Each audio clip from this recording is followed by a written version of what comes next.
अंगं हरेः पुलकभूषणमाश्रयन्ती भृङ्गाङ्गनेव मुकुलाभरणं तमालम् अङ्गीकृताखिलविभूतिरपाङ्गलीला माङ्गल्यदास्तु मम मङ्गलदेवतायाः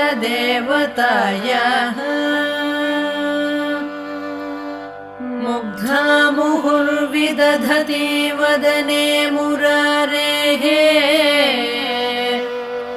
प्रेमत्रपा प्रणिहितानि गतागतानि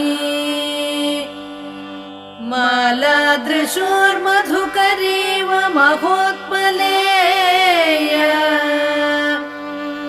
सा मे श्रियं दिशतु।